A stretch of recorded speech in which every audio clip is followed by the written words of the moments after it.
So one of the groups I volunteered with, I spent about a half day with Pinellas Hope. And I had been there before, but this trip was, I spent a little bit longer time and came away with a discussion with the executive director, Mark, to come to council today to talk a little bit about an update about what Pinellas Hope is doing, and also to bring a special person with him who represents really a success story of what Pinellas Hope is meant to, the kind of impact it has in people's lives. What an honor here to share this wonderful history of us trying to work so collaboratively with you to try to solve this homeless problem.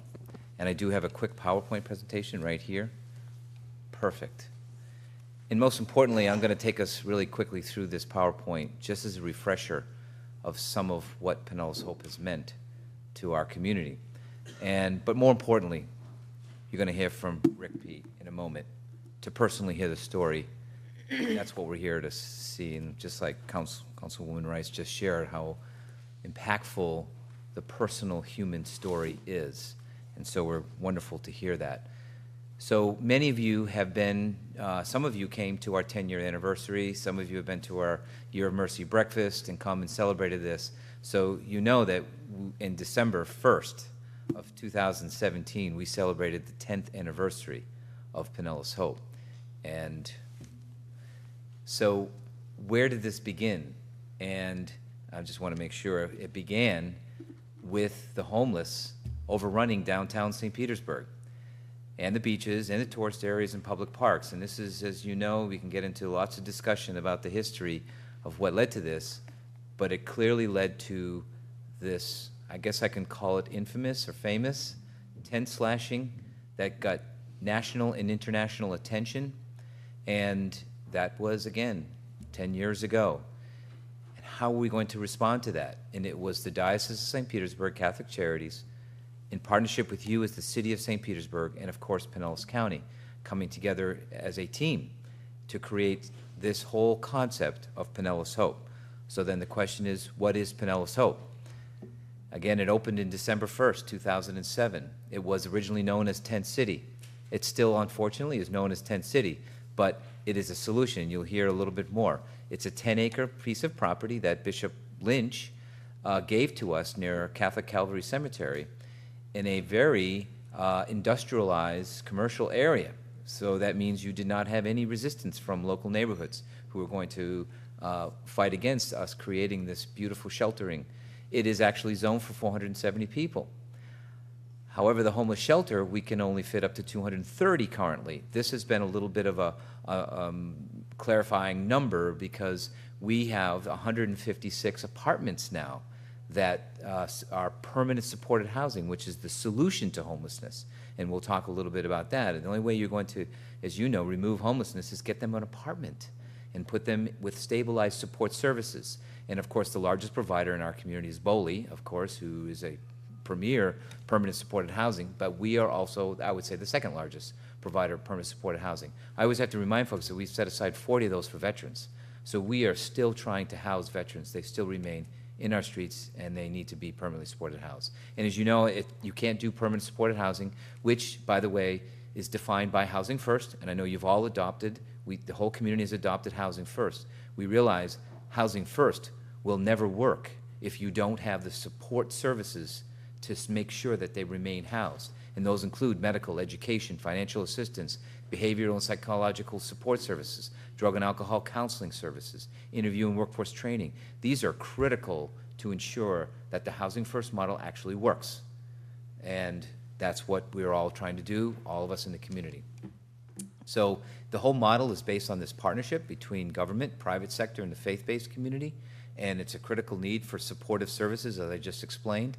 And I just wanted to highlight, in addition to you as one of the premier supporters of us, is to also look at the other providers, thanks to the CABI grant, which is a SAMHSA grant, providing us through Pinellas County that critical support services to the permanent supported housing efforts. So that is absolutely essential. And that includes Directions for Living, PEMS, West Care, PAR, Bay Care, and St. Anthony's. And we'll conclude this whole presentation with that before we hear from Rick. and in that partnership with St. Anthony's is a medical respite program. And then, of course, the Pinellas County School District and Goodwill, how they help us with our workforce support systems. So obviously, you can see all the different services that are there, tons of supported services. Again, the model is based on partners coming together and providing that for us. We would never be able to do it alone. So again, there it is, as you know, Tent City. We have a great, of course, Dick's Sporting, now it used to be Sports Authority. They went out of business, but they do provide us reduced. We'd like to get them for free, but we don't. And again, the solution is Hope Cottages, which you'll hear in a moment.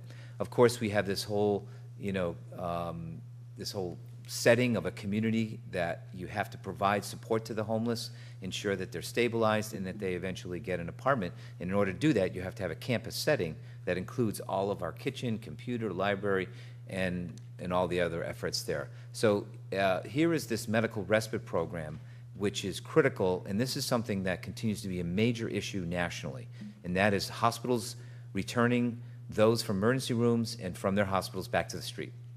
It's still happening. The problem is, how do you solve that? Where can you release somebody who has no home to go to, who is homeless coming out of the emergency room back? So St. Anthony's has led in our partnership to having a nurse on site with us, providing additional health care services, and then to move them into Hope Cottages instead of tents. And we'll conclude actually with a video on this. And of course, there we are, just actually one of the blessings of starting of our Hope Cottages. So this is a site plan, just so you see in terms of, again, thanks. I want to highlight something here. And this is this road going down the middle. It's in order for us to meet the building permitting codes for the city of Pinellas Park, because as you know, Pinellas Hope was annexed by the city of Pinellas Park. It used to be unincorporated Pinellas County. Now it's part of Pinellas Park. So in order for us to meet this, we had to come together and reach an agreement to ensure that we could put all of our 150 beds, which is 50 Hope Cottages, down there.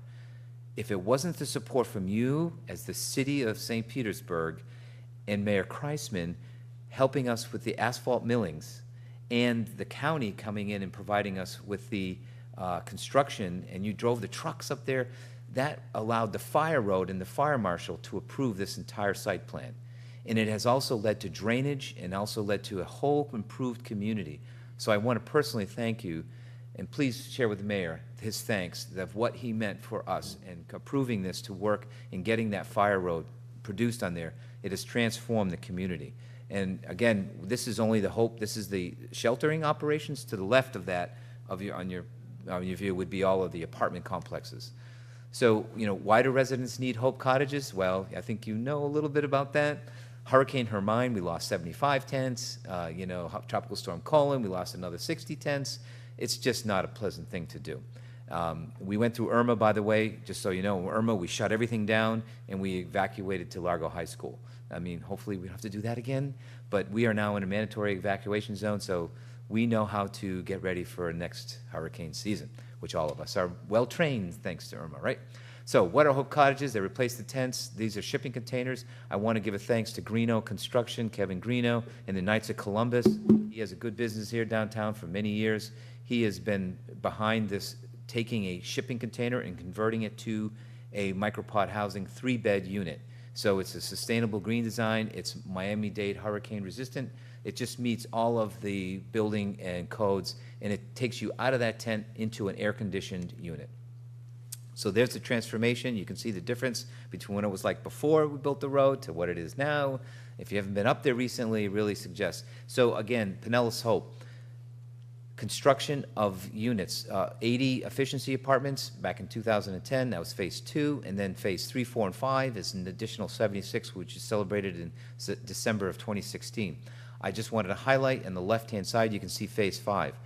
You will be hearing, and at some point maybe in the future, I can do this study for you, because we are part of a study financed, well, I have to personally finance it, but the Florida Housing Finance Corporation required that the 45 units in phase 5 be a part of a high needs, high cost chronic homeless study to show that housing the homeless saves us as taxpayers.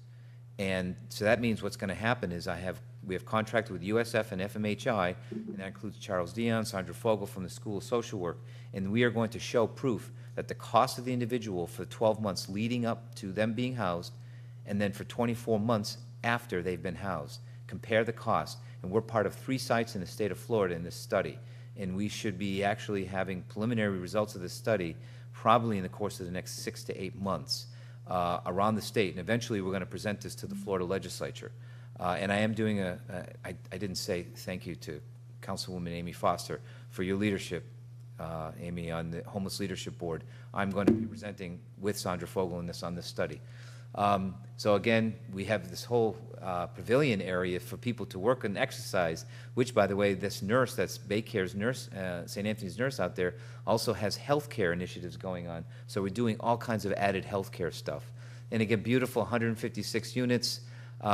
You know, one of the things we talked about volunteers. One of the models here is feeding. We have 41,000 people who have been served dinners. We have 362 dinners provided by a range of providers, Catholic, non-Catholic, families, nonprofits, for-profit entities, different groups come out. I know maybe even some of you come out. I don't know if the city of St. Petersburg has come out and fed any night. Probably over the years that's happened. We depend on those to feed, and that helps, again, keeps this cost. And it allows you. There is a handout I just wanted you also to take on, because I do also support that your investment has some return, and you want to know what that return is on the data. You know, over this 10 years, you can see almost 10,000 people have been homeless have been served. Of that, we're at that 56% who have been placed in permanent housing solution, which is a slight variation from the PHMIS system, because we like to include those placed in treatment programs like Turning Point.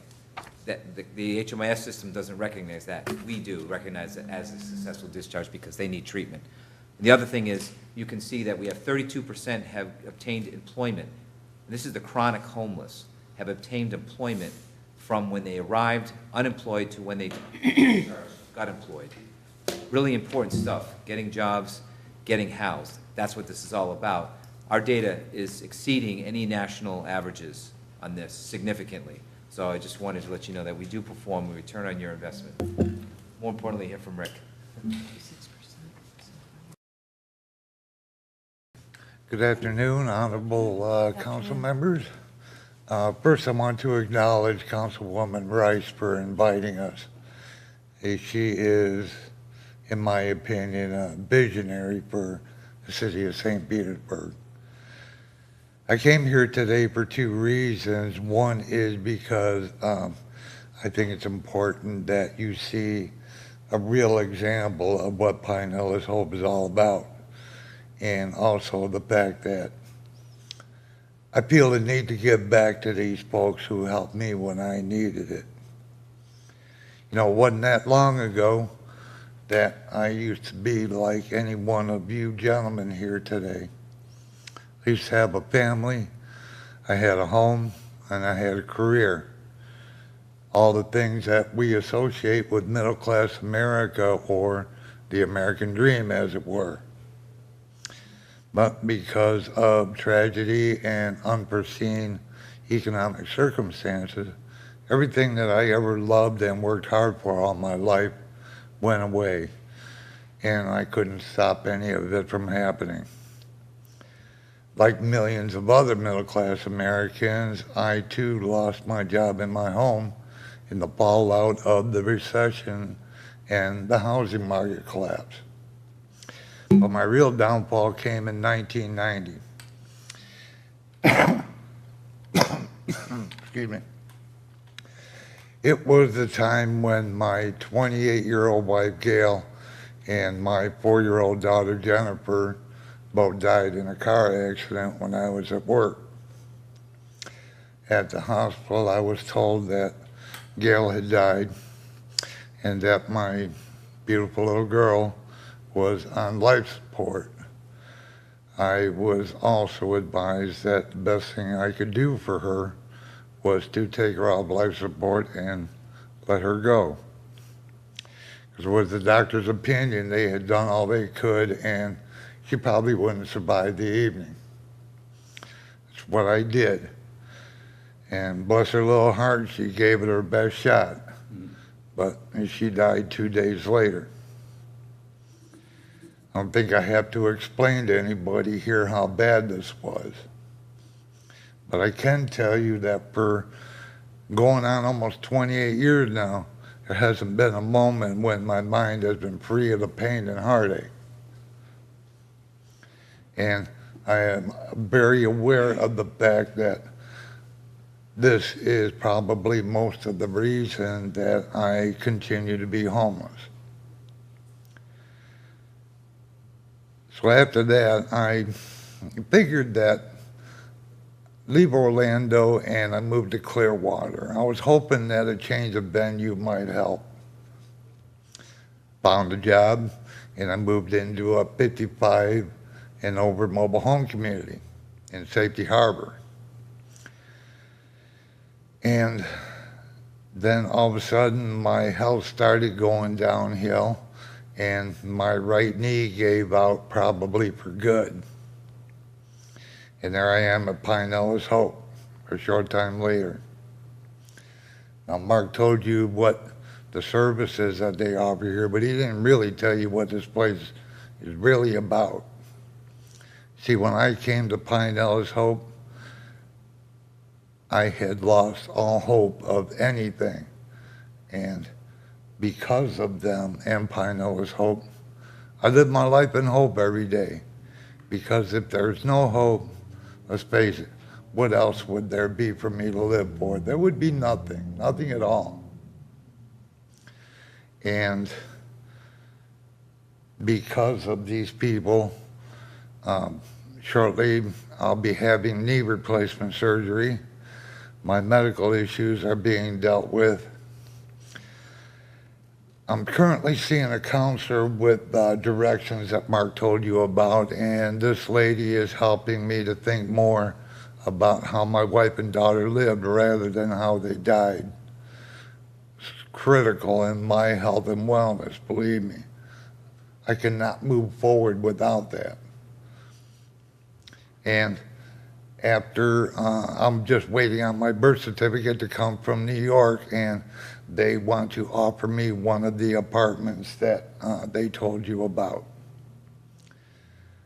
These people can not possibly understand how thankful I am for everything that they've done for me. They don't even know.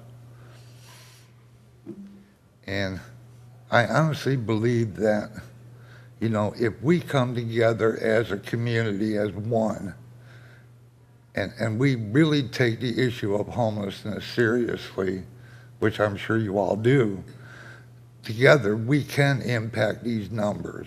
And I really believe we can. Well, once again, thank you all, and God bless you all. God bless you. God bless Thank you. Will. And thank you for sharing your story with us.